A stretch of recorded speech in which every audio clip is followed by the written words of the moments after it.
നോട്ട്സൊക്കെ ചെയ്തിട്ടുണ്ടാവുമെന്ന് വിചാരിക്കുന്നു. അപ്പോൾ ഇതിപ്പോൾ കുറേ ക്ലാസ്സുകളായില്ല അല്ലേ, നിങ്ങൾക്ക് ഓൺലൈൻ ക്ലാസ്സുകൾ കിട്ടുന്നു.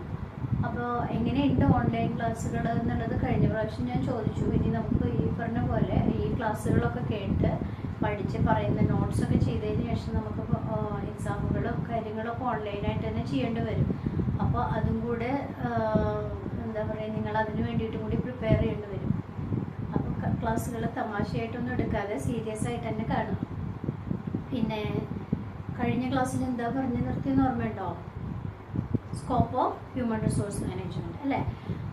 സ്കോപ്പ് എന്താണ്, ഹ്യൂമൻ റിസോഴ്സ് മാനേജ്മെൻറ്റിൻ്റെ സ്കോപ്പ് എന്ന് നമ്മൾ പറഞ്ഞു. ഇനി അടുത്ത ക്ലാസ്സിൽ നമുക്ക് പറയാൻ പോകുന്നത് functions of human resource management ആണ്. എന്താണ് ഹ്യൂമൻ റിസോഴ്സ് മാനേജ്മെൻറ്റ് അല്ലെങ്കിൽ HR ഡിപ്പാർട്ട്മെൻറ്റുകളുടെ ഫങ്ഷൻസ്. അതായത് ഹ്യൂമൻ റിസോഴ്സ് ഡിപ്പാർട്ട്മെൻറ്റുകളെ രണ്ടായിട്ടാണ് തന്നെ ക്ലാസിഫൈ ചെയ്തിട്ടുള്ളത്. ഏതൊക്കെ തരത്തിൽ? അതായത് ഹ്യൂമൻ റിസോഴ്സ് ഡിപ്പാർട്ട്മെൻറ്റ് എന്ന് പറയുന്ന ഒരു സെക്ഷൻ തന്നെ ഉണ്ട്. അതായത് നമ്മുടെ ഓരോ സ്ഥാപനങ്ങളിലും എംപ്ലോയീസിൻ്റെ വെൽഫെയറിനെ അല്ലെങ്കിൽ എംപ്ലോയീസിൻ്റെ ബാക്കി എല്ലാ കാര്യങ്ങളെ പറ്റിയും മനസ്സിലാക്കുന്നതിനും അതിനെയൊക്കെ സ്റ്റഡി ചെയ്യുന്നതിനും അതിനെ വേണ്ട കാര്യങ്ങളെല്ലാം ചെയ്യുന്നതിനും വേണ്ടിയിട്ടുള്ള ഒരു ഡിപ്പാർട്ട്മെൻറ്റ് തന്നെയുണ്ട്. അതാണ് ഹ്യൂമൻ റിസോഴ്സ് ഡിപ്പാർട്ട്മെൻറ്റ് എന്ന് പറയുന്നത്. ഇനി എന്താണ് ഈ ഹ്യൂമൻ റിസോഴ്സ് ഡിപ്പാർട്ട്മെൻറ്റിൻ്റെ മെയിൻ ആയിട്ടുള്ള ഫങ്ഷൻസ്? അതിനെ രണ്ടായിട്ടാണ് നമ്മൾ ക്ലാസിഫൈ ചെയ്തിട്ടുള്ളത്. ഒന്ന് managerial functions, second one operative functions. ഏതൊക്കെയാണ് പറഞ്ഞത്? First one managerial functions and second one operative functions. ഇനി എന്താണ് മാനേജീരിയൽ ഫങ്ഷൻസിൽ വരുന്നത്? ഒരു മാനേജീരിയൽ ഫങ്ഷൻസ് എന്ന് പറഞ്ഞാൽ അതിൽ ഒരുപാട് കാര്യങ്ങൾ, അതായത് ഒരു കമ്പനിയെ ഒരു ഓർഗനൈസേഷനിൽ അതിൻ്റെ ഒരു മാനേജ്മെൻറ്റ് അല്ലെങ്കിൽ മാനേജീരിയൽ വിങ്ങനാണ് എപ്പോഴും ഏറ്റവും കൂടുതൽ അതിൻ്റെ ഒരു സ്ഥാപനത്തിൻ്റെ അതിനെ ഏറ്റവും നല്ല രീതിയിൽ കൊണ്ടുപോകാനുള്ള ഡിസിഷൻസ് എടുക്കാനൊക്കെ പ്രധാനപ്പെട്ട ആക്ടിവിറ്റീസ് ചെയ്യേണ്ടത് ആരായിരിക്കും? മാനേജ്മെൻറ്റാണ് അല്ലെങ്കിൽ മാനേജീരിയൽ ഡിപ്പാർട്ട്മെൻറ്റാണ് അല്ലേ. അപ്പോൾ ഇവിടെ മാനേജീരിയൽ ഫങ്ഷൻസ് എന്ന് പറഞ്ഞാൽ എന്തൊക്കെയായിരിക്കും? അതെന്തൊക്കെയാണ്? Organising, planning, coordinating, decision making, ഇങ്ങനെയുള്ള കാര്യങ്ങളൊക്കെയാണ് നമ്മുടെ എന്തിൽ വരുന്നത്? മാനേജീരിയൽ ഫങ്ഷൻസിൽ വരുന്നത്. ഇനി എന്താണ് ഇതിലെ പ്ലാനിങ് എന്ന് പറഞ്ഞാൽ? അതായത് നമുക്ക് പ്ലാൻ ചെയ്യുക. അത് എന്ത് കാര്യം നമ്മൾ ചെയ്യുകയാണെങ്കിലും അതിന് മുന്നേ നമുക്കൊരു പ്ലാനിങ് ഉണ്ടായിരിക്കും.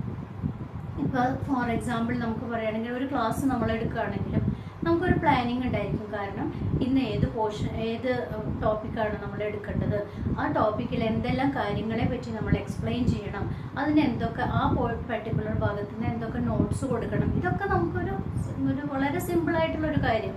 അതിന് നമുക്കൊരു പ്ലാനിങ് വേണം അല്ലേ. അപ്പോൾ ഇതുപോലെ ഓരോ ഓർഗനൈസേഷനും ഫങ്ഷൻ ചെയ്യുമ്പോൾ they need some planning before doing some actions. മനസ്സിലായോ? ഒരു ആക്ഷൻ ചെയ്യുന്നതിന് മുന്നേ they have to make some kind of planning. അപ്പോൾ ഇങ്ങനെ പ്ലാനിങ് ചെയ്യണം. അപ്പോൾ അത് ഒന്നാമത്തെ, അതായത് ഒരു സ്ഥാപനത്തിലേക്ക് how much employees wanted for particular positions. ഓരോ പൊസിഷനിലേക്കും എത്ര നമ്പർ ഓഫ് എംപ്ലോയീസ് വേണം, what are the qualification that a particular employees needed. എന്തൊക്കെയാണ് ആ ഒരു എന്താ പറയുക കാൻഡിഡേറ്റ്സിന് എന്തൊക്കെ ക്വാളിഫിക്കേഷൻ ഉണ്ടായിരിക്കണം എന്നൊക്കെ. ഇപ്പം നമുക്കറിയാമല്ലോ, ഓരോ സ്ഥാപനങ്ങളിൽ നമ്മൾ ഓരോ പോസ്റ്റുകൾക്കും എല്ലാ പോസ്റ്റിലും ഒരേ ക്വാളിഫിക്കേഷൻ ഉള്ളവരാവില്ല അല്ലേ.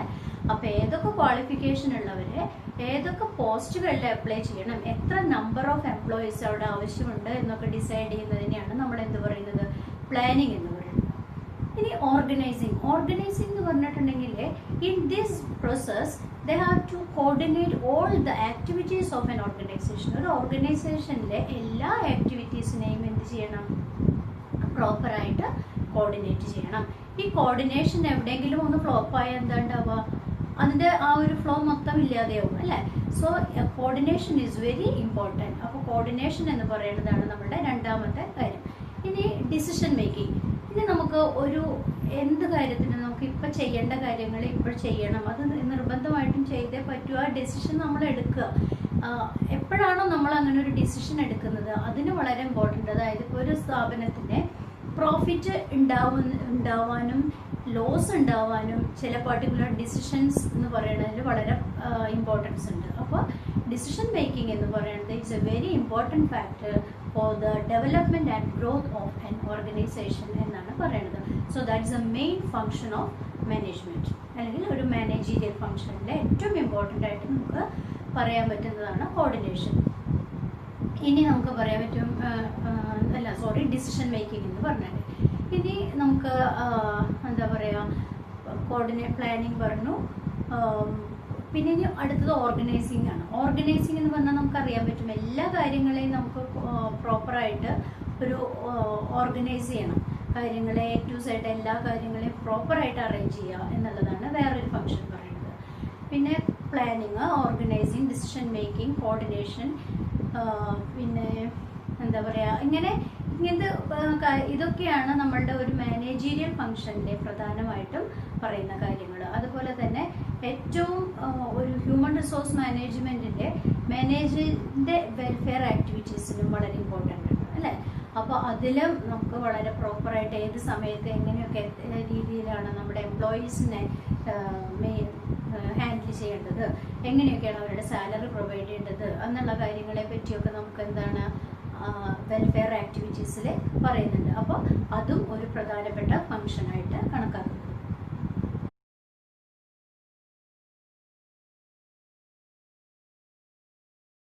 അപ്പോൾ നമ്മൾ രണ്ടായിട്ടാണ് നമ്മളുടെ ഇതിനെ ക്ലാസിഫൈ ചെയ്തിട്ടുള്ളത്. Functions of management, HR department പറഞ്ഞത് അല്ലേ. ഇതിലെ ആദ്യത്തെ ഫംഗ്ഷനാണ് നമ്മൾ പറഞ്ഞത് managerial function. Then second one is operative functions. Operative ഫംഗ്ഷൻസിൽ പ്രധാനപ്പെട്ടിട്ടും എംപ്ലോയീസിനോട് റിലേറ്റഡ് ആയിട്ടുള്ള കാര്യങ്ങൾക്കാണ് കൂടുതൽ പ്രയോറിറ്റി കൊടുക്കുന്നത്. മറ്റത് സ്ഥാപനത്തിൻ്റെ നമുക്ക് മാനേജീരിയൽ ഫംഗ്ഷൻസിൽ കൂടുതൽ എങ്ങനെ ഒരു സ്ഥാപനത്തിൻ്റെ ഫംഗ്ഷൻ ജീവിക്കണം, എങ്ങനെയുള്ള കാര്യങ്ങൾ it's mostly relating to the organisation. But operative function is mostly relating to the employees of an organisation. മനസ്സിലായോ? അപ്പോൾ ഓപ്പറേറ്റീവ് ഫംഗ്ഷനിൽ ആദ്യം പറയുന്നത് എന്തായിരിക്കും? ദ ഫസ്റ്റ് സെക്ഷൻ എന്ന് പറയുന്നത് എന്തായിരിക്കും? റിക്രൂട്ട്മെന്റ് ആൻഡ് സെലക്ഷൻ ആണ്. മനസ്സിലായോ? നമുക്ക് ഒരു സ്ഥാപനത്തിലേക്ക് നമ്മൾ പലപ്പോഴും ആഡ് കണ്ടിട്ടുണ്ടായിരിക്കും അല്ലേ, ന്യൂസ് പേപ്പറിലും അല്ലെങ്കിൽ മറ്റുള്ള നമ്മുടെ ഇപ്പോൾ ഇതിലൊക്കെ നെറ്റുകളിലൊക്കെ നോക്കിക്കഴിഞ്ഞാൽ നമുക്കറിയാൻ പറ്റും എത്ര ജോബ് വേക്കൻസീസ് ഒക്കെ നമ്മൾ നോക്കാറുണ്ട്. ഇതിൽ നമുക്ക് ആദ്യം നടക്കുന്ന ഒരു പ്രോസസ്സാണ് റിക്രൂട്ട്മെന്റ്. അതായത് ഒരു സ്ഥാപനത്തിലേക്ക് എത്ര എംപ്ലോയീസിന് ആവശ്യമുണ്ടോ അതിനനുസരിച്ചിട്ടാണ് നമുക്ക് എന്ത് നടക്കുന്നത്. അതിൽ ഇപ്പോൾ ഒരു 50 ആളെയാണ് ഒരു സ്ഥാപനത്തിലേക്ക് ആവശ്യമെങ്കിൽ എത്ര അപ്ലിക്കേഷൻസ് വന്നാലും അവർ സ്വീകരിക്കും. അവിടെ നടത്തുന്ന ഒരു ഇൻ്റർവ്യൂ പ്രോസസ്സ് അതാണ് നമ്മുടെ റിക്രൂട്ട്മെന്റ് എന്ന് പറയുന്നത്.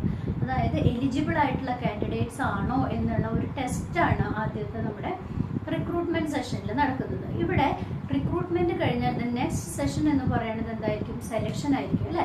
അതായത് റിക്രൂട്ട്മെന്റിലൂടെ നമ്മൾ എലിജിബിൾ ആയിട്ടുള്ള കാൻഡിഡേറ്റ്സിനെ, നമ്മൾ എലിജിബിൾ മീൻസ് ഒരു ഫസ്റ്റ് ടെസ്റ്റിംഗ് മാത്രമാണ്. അപ്പോൾ അതിലൂടെ നമ്മുടെ ഓർഗനൈസേഷനിലേക്ക് ആപ്റ്റ് ആയിട്ടുള്ള എംപ്ലോയീസ് ആവോ, അല്ലെങ്കിൽ അതിനുള്ള ക്വാളിഫിക്കേഷൻ ഉണ്ടോ, ഫിസിക്കൽ ഫിറ്റ്നസ് ഉണ്ടോ, ഇങ്ങനെയുള്ള കാര്യങ്ങളൊക്കെ നോക്കുന്ന ഒരു ഇതാണ് എന്ന് പറയുന്നത് റിക്രൂട്ട്മെന്റ് എന്ന് പറയുന്നത്.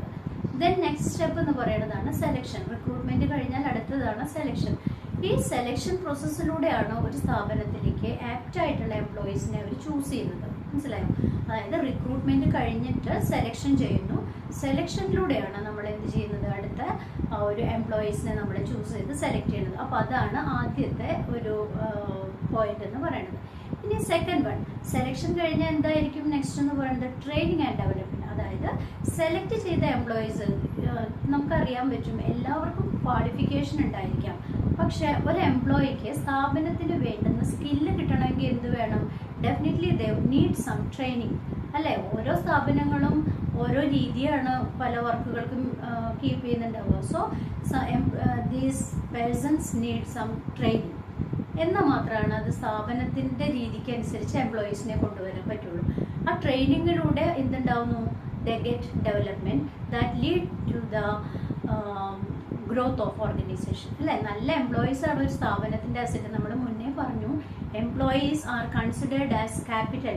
എന്താ ക്യാപിറ്റൽ എന്ന് പറഞ്ഞാൽ ഇറ്റ്സ് ട്രീറ്റഡ് ആസ് അസറ്റ്. അതായത് humans are considered as resources എന്ന് നമ്മൾ പറഞ്ഞു. അപ്പോൾ ഇതുകൊണ്ടാണ് നമുക്കൊരു റിസോഴ്സ് അത്രയും വാല്യുബിൾ ആയിട്ടുള്ള ആളുകളെ ആയിരിക്കണം നമ്മൾ എന്ത് ചെയ്യേണ്ടത്? ഒരു സ്ഥാപനത്തിന് വേണ്ടിയിട്ട് സെലക്ട് ചെയ്യേണ്ടത്. ആ സെലക്ട് ചെയ്ത ആളുകൾക്ക് ട്രെയിനിങ് കൊടുത്തിട്ടാണ് അവരെ ഏറ്റവും ബെസ്റ്റ് എംപ്ലോയീസ് ആക്കി മാറ്റുന്നത്. സോ ഇതാണ് രണ്ടാമത്തെ പോയിന്റ് ആയിട്ട് പറയുന്നത്. അടുത്തത് പറയണത് എന്താ? നമ്മുടെ മൂന്നാമത്തെ ഫംഗ്ഷനിലെ ഇൻഡസ്ട്രിയൽ റിലേഷൻഷിപ്പിൽ വരുന്നത് എല്ലാ മെയിൻ്റനൻസ് ഫംഗ്ഷൻസും, അതായത് എന്താ പറയുക, ഒരു സ്ഥാപനത്തിൽ ആവശ്യമായിട്ടുള്ള എംപ്ലോയീസിൻ്റെ എല്ലാ വെൽഫെയർ ആക്ടിവിറ്റീസ് എന്തൊക്കെയാണോ അതിനെ മെയിൻറ്റെയിൻ ചെയ്യുക എന്നുള്ളതാണ്. അടുത്താണ് മെയിൻ്റനൻസ് ഫംഗ്ഷനിൽ നമുക്ക് എംപ്ലോയീസിനെ കിട്ടി, നമ്മൾ സെലക്ട് ചെയ്തു, അവർക്ക് ആവശ്യമുള്ള ട്രെയിനിങ് കൊടുത്തു, അവരെ ഡെവലപ്പ് ചെയ്തു, അതൊക്കെ ചെയ്തു അല്ലേ.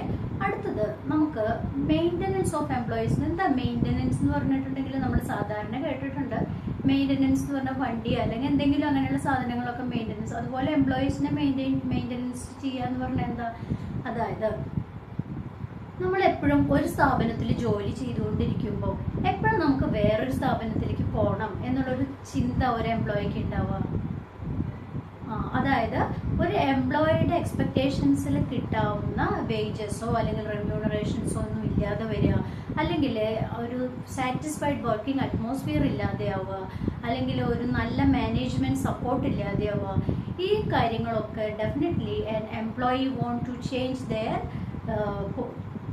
വർക്കിംഗ് പ്ലേസ് അല്ലേ. അവർ വേറൊരു സ്ഥാപനത്തിലേക്ക് ബെറ്റർ ഓപ്പർച്യൂണിറ്റീസ്, അതായത് നമുക്ക് കൂടുതൽ സാലറി എവിടെയാണോ കിട്ടുക നമ്മൾ അങ്ങോട്ട് മാറാൻ ആഗ്രഹിക്കും. അപ്പോൾ ചില ഫാക്ടേഴ്സ് നമ്മളെ പിടിച്ചു നിർത്തുന്നത് എന്താണ്, മാനേജ്മെൻറ്റിൻ്റെ സപ്പോർട്ട് അല്ലെങ്കിൽ വർക്കിംഗ് അറ്റ്മോസ്ഫിയർ, ഇങ്ങനത്തെ ഘടകങ്ങളാണ് പലപ്പോഴും എംപ്ലോയീസിനെ അവിടെ നമ്മളെ റീറ്റെയിൻ ചെയ്യാൻ പ്രേരിപ്പിക്കുന്നത്. ഇങ്ങനെ അവരെ അവിടെ റീറ്റെയിൻ ചെയ്ത് നിർത്താനുള്ള ഒരു കഴിവിനെയാണ് നമ്മൾ എന്തെന്ന് പറയുന്നത്, മെയിൻ്റനൻസ് ഫങ്ഷൻസ് എന്ന് പറയുന്നത്. അപ്പോൾ ഇത്രയും കാര്യങ്ങളൊക്കെയാണ് നമുക്ക് എന്തിൽ വേണ്ടത്, ഒരു ഓപ്പറേറ്റീവ് ഫംഗ്ഷനിൽ വരുന്നത്. ഇനി എന്താ അടുത്തത് പറയുന്നത്, അല്ലെ ലാസ്റ്റ് പോയിന്റാണ് ടെർമിനേഷൻ ഫംഗ്ഷൻ. അതായത് ഒരു എംപ്ലോയി നമുക്ക് ഒരു സ്ഥാപനത്തിൽ വന്നു, ജോലി ചെയ്തു, ഇനി സപ്പോസ് എന്തെങ്കിലും കാരണവശാലും മേ ബി അയാളുടെ പേഴ്സണൽ കാര്യങ്ങൾ കൊണ്ടായിരിക്കാം, അല്ലെങ്കിൽ ഏത് രീതിയിലായാലും ആ എംപ്ലോയിക്ക് ഒരു ടെർമിനേഷൻ വരെ എന്താണ്, ആ എംപ്ലോയിയെ പറഞ്ഞേക്കുകയാണെങ്കിൽ അതിന് വേണ്ടുന്ന പ്രൊസീജിയറുകൾ എന്തൊക്കെയാണോ അത് പാലിക്കാനും, ഇനി എന്തൊക്കെ കോമ്പൻസേഷൻ അവർക്ക് പ്രൊവൈഡ് ചെയ്യണോ അത് പ്രൊവൈഡ് ചെയ്യാനും ആര് ബാധ്യസ്ഥരാണ്, HR ഡിപ്പാർട്ട്മെൻറ്റാണ് അതിന് കൂടുതൽ ഇമ്പോർട്ടൻസ് കൊടുക്കേണ്ടത്. So these are the main functions of operative management. മനസ്സിലായോ? അപ്പോൾ ഓപ്പറേറ്റീവ് സെക്ഷൻ എന്ന് പറഞ്ഞിട്ടുണ്ടെങ്കിൽ ഇത്രയും കാര്യങ്ങളാണ് ചെയ്യേണ്ടത്. അപ്പോൾ നമ്മൾ ആദ്യം പറഞ്ഞു ഫങ്ഷൻസ് ഓഫ് HR ഡിപ്പാർട്ട്മെൻറ്റിൻ്റെ ക്ലാസിഫിക്കേഷനാണ് ഈ രണ്ടെണ്ണം പറഞ്ഞത്. അടുത്ത topic evolution of the concept of HR. എന്താ ഇവല്യൂഷൻ എന്ന് പറഞ്ഞാൽ മാറ്റം അല്ലെങ്കിൽ പരിണാമം അല്ലേ. ഇതിലെ മാറ്റം ആവശ്യമാണ്. നമ്മൾ പറഞ്ഞു ഏർലി ഏജസിൽ എന്തുണ്ടായിരുന്നു, എംപ്ലോയീസ് അല്ലെങ്കിൽ ഇവരെ നമുക്ക് വെറും ഒരു സാധാരണ കൂലിക്ക് കിട്ടുന്ന ആ കാശ് കൊടുത്ത് വാങ്ങിക്കുന്ന ഒരു പ്രൊഡക്റ്റ് പോലെയാണ് കണക്കാക്കിയിരുന്നതെന്ന് പറഞ്ഞു. അപ്പോൾ ഇവിടെ നമ്മളിപ്പോൾ പറയണത് എന്താണ്, ആദ്യം നമ്മൾ പറയണത് ഒരു കമ്മോഡിറ്റി കൺസെപ്റ്റ്. അതായത് എംപ്ലോയീസിനെ ഒരു കമ്മോഡിറ്റി, ഒരു വസ്തു നമുക്ക് അങ്ങനെയാണ് കണക്കാക്കിയിരുന്നത്. പക്ഷേ മോഡേൺ തിയറി പ്രകാരം അല്ലെങ്കിൽ മോഡേൺ ചിന്താഗതികൾ അനുസരിച്ചിട്ട് എംപ്ലോയീസിനെ നമ്മളൊരു അസറ്റായിട്ട് ട്രീറ്റ് ചെയ്യുകയും എംപ്ലോയീസിന് ആവശ്യമായിട്ടുള്ള എല്ലാ ഫെസിലിറ്റീസും പ്രൊവൈഡ് ചെയ്യുകയും ചെയ്തു.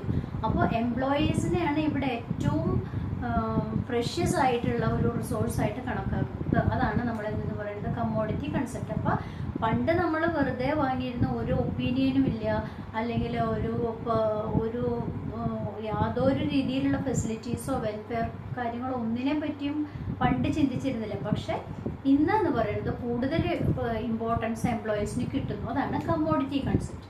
ഇനി പറയണതാണ് ഫാക്ടേഴ്സ് ഓഫ് പ്രൊഡക്ഷൻ. എന്താ ഈ ഫാക്ടേഴ്സ്? നമ്മൾ പ്രധാനപ്പെട്ട 3 ഘടകങ്ങളാണ് ഫാക്ടേഴ്സ് ഓഫ് പ്രൊഡക്ഷനിൽ ഉണ്ടാവുക. എന്തൊക്കെയാണ്? Land, labour and capital. ലാൻഡും ലേബറും ക്യാപിറ്റലും, ഈ 3 ഘടകങ്ങളും കൂടി ചേർന്നാലാണ് നമുക്ക് ഏറ്റവും ബെസ്റ്റ് ഒരു ഓർഗനൈസേഷനെ ഫോം ചെയ്യിക്കാനായിട്ട് സാധിക്കുള്ളൂ.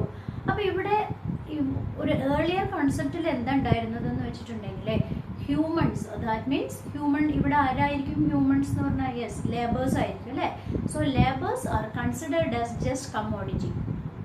അതൊരു കമ്മോഡിറ്റി ആയിട്ടാണ് നമ്മളിവിടെ എന്ത് കണക്കാക്കിയിരുന്നത്? ലേബേഴ്സിനെ കണക്കാക്കിയിരുന്നത്.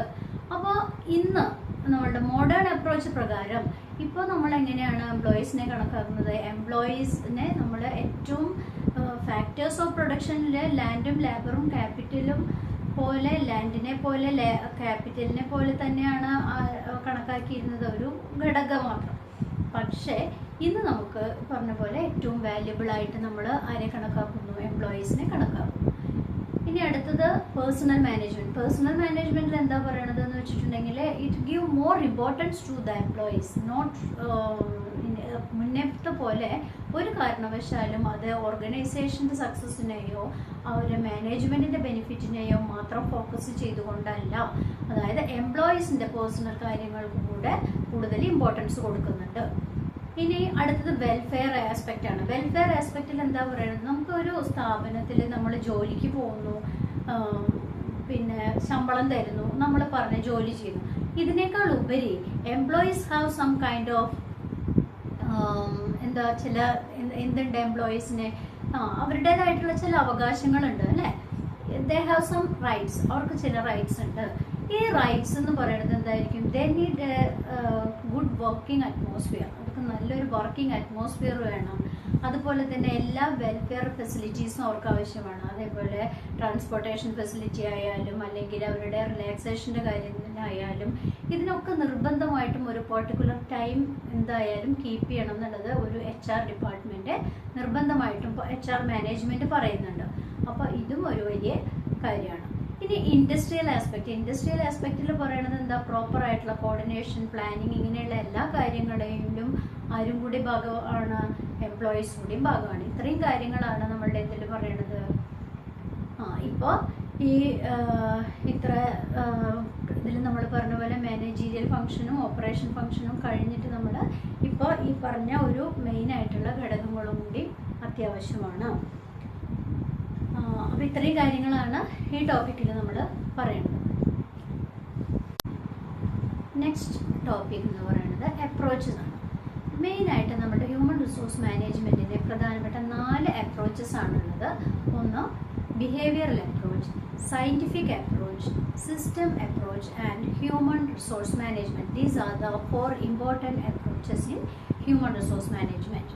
ഇനി എന്താണ് ബിഹേവിയറൽ അപ്രോച്ച് എന്ന് പറഞ്ഞാൽ, behavioural approach is relating to the welfare and working condition and work or the working atmosphere of an employee. Behavioural approach എന്ന് പറഞ്ഞിട്ടുണ്ടെങ്കിൽ ഒരു എംപ്ലോയിയുടെ വർക്കിംഗ് അറ്റ്മോസ്ഫിയർ, വെൽഫെയർ ആസ്പെക്റ്റുകൾ, ഇതിനോടൊക്കെ റിലേറ്റഡ് ആയിട്ടുള്ള കാര്യങ്ങളെയാണ് നമ്മൾ എന്തെന്ന് പറയുന്നത്, ബിഹേവിയറൽ അപ്രോച്ച് എന്ന് പറയുന്നത്. ഇനി അടുത്തത് സയൻറ്റിഫിക് അപ്രോച്ചാണ്. എന്തായിരിക്കും സയൻറ്റിഫിക് അപ്രോച്ച് എന്ന് പറഞ്ഞിട്ടുണ്ടെങ്കിൽ, നമ്മൾ നമ്മുടെ എംപ്ലോയീസിനെ സെലക്ട് ചെയ്തു എന്നൊക്കെ പറഞ്ഞു. എംപ്ലോയീസിനെ എന്തിൻ്റെ ബേസിലായിരിക്കും, നമ്മൾ സെലക്ട് ചെയ്യുന്ന എംപ്ലോയീസിൻ്റെ അക്കാഡമിക്കൽ ക്വാളിഫിക്കേഷനാണ് നമ്മൾ കൂടുതലും ഒരു എംപ്ലോയിനെ റിക്രൂട്ട്മെൻറ്റും സെലക്ഷനിലും ഒക്കെ കൂടുതൽ ഇമ്പോർട്ടൻസ് കൊടുക്കുക. പക്ഷേ റിക്രൂട്ട്മെൻറ്റിൽ അതാണ് കഴിയുക. അതുകൊണ്ട് സെലക്ഷനിലേക്ക് എത്തുമ്പോൾ നമ്മുടെ എംപ്ലോയീസിൻ്റെ ക്വാളിഫിക്കേഷനൊപ്പം തന്നെ എന്താണ്, ഈ the employee is mentally and physically fit for that particular position. ആ ഒരു പൊസിഷനിലേക്ക് അല്ലെങ്കിൽ ആ ഒരു പോസ്റ്റിനെ ഈ പേഴ്സൺ, ഈ ഒരു വ്യക്തി ആപ്റ്റാണോ മെൻ്റലി ആൻഡ് ഫിസിക്കലി. ഇപ്പം നമ്മൾ പലപ്പോഴും ഒരു ഇതുപോലെ തന്നെ ഫോഴ്സിലൊക്കെ അല്ലേ, നമ്മുടെ ആർമിയിലൊക്കെ സെലക്ഷൻ ഉണ്ടാകുമ്പോൾ അവിടെ നമ്മുടെ ഫിസിക്കൽ ടെസ്റ്റ് നടത്തും അല്ലേ. ടെസ്റ്റ് എഴുതി നമുക്ക് എവിടെ കിട്ടിക്കഴിഞ്ഞാലും ഇതുപോലെ നമ്മുടെ ഒരു ഫിസിക്കൽ ടെസ്റ്റുകളുണ്ട്. ഫിസിക്കൽ ടെസ്റ്റിൽ ഹൈറ്റ്, വെയിറ്റ്, ഐസൈറ്റ്, ഇതിനൊക്കെ കൂടുതൽ ഇമ്പോർട്ടൻസ് കൊടുക്കുന്നുണ്ട്. എന്തായിരിക്കും കാരണം, നമുക്കറിയാം പല വേഴ്സ്റ്റ് ആയിട്ടുള്ള സിറ്റുവേഷനിൽ അവർക്ക് റിട്ടേൺ ചെയ്ത് നിൽക്കണമെങ്കിൽ എന്ത് വേണ്ടി വരും, ഈ രീതിയിലുള്ള ഫിസിക്കൽ ഫിറ്റ്നസ്, അതുപോലെ തന്നെ മെൻ്റൽ ഫിറ്റ്നസ്. അയ്യോ എനിക്ക് പേടിയാവണം, വീട്ടിൽ പോകണം എന്ന് പറയുന്ന ഒരാൾക്ക് ഇങ്ങനെയുള്ള ഒരു കോഴ്സിലൊക്കെ ചേരാൻ പറ്റുമോ, ഇല്ല.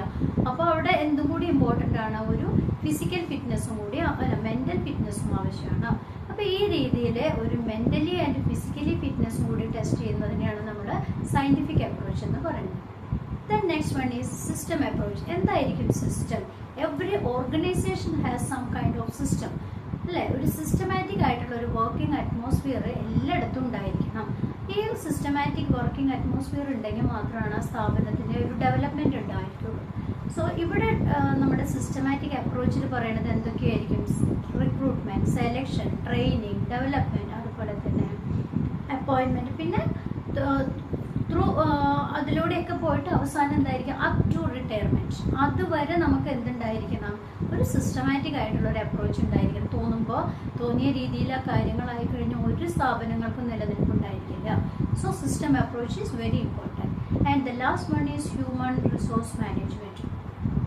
ഡെഫിനറ്റ്ലി നമ്മൾ റിപ്പീറ്റ് ചെയ്ത് പറഞ്ഞ് നിങ്ങൾക്കത് ബൈ ഹാർട്ടായിട്ടുണ്ടാവും എന്ന് വിചാരിക്കണം. എന്താ ഹ്യൂമൻ റിസോഴ്സ് മാനേജ്മെന്റ് എന്ന് പറഞ്ഞിട്ടുണ്ടെങ്കിൽ, അതായത് നമ്മൾ മുന്നേ പറഞ്ഞിട്ടുണ്ട്, അതായത് നമുക്ക് പലപ്പോഴും ഇപ്പോൾ കുറേ ബുക്സ് ആണ് നമുക്ക് അടുക്കി ഒതുക്കി വെക്കാൻ, we can handle it easily അല്ലേ, അവിടെ ഇരുന്ന് വെച്ചാൽ അത് അവിടെ ഇരുന്ന്. പക്ഷേ അല്ലെങ്കിൽ വേറെ എന്ത് സാധനം ആയാലും നമുക്കതിനെ കീപ്പ് ചെയ്യാനായിട്ട് പറ്റും. പക്ഷേ ഇവിടെ we are handling human beings. നമ്മളിവിടെ ഹാൻഡിൽ ചെയ്യുന്നത് എന്തിനെയാണ്? ഹ്യൂമൻ ബീയിങ്സിനെയാണ്.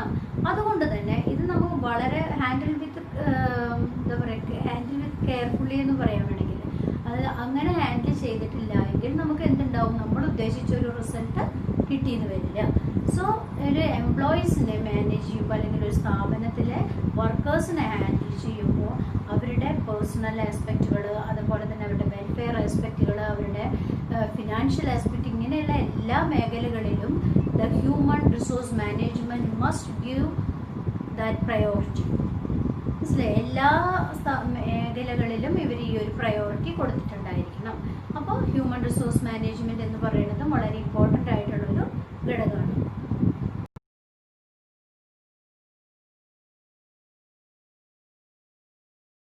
അപ്പോൾ ഇത്രയും ഭാഗങ്ങളാണ് ഇന്ന് നമ്മൾ പറയുന്നത്. ഇനി ബാക്കിയുള്ളത് അടുത്ത ക്ലാസ്സിൽ നമുക്ക് പറയാം. ഇതിൻ്റെ നോട്ട്സും കാര്യങ്ങളൊക്കെ ഞാൻ വാട്സപ്പിൽ അയച്ചു തരുന്നുണ്ട്. അപ്പോൾ അതിനനുസരിച്ചിട്ട് നിങ്ങൾ ചെയ്യാം.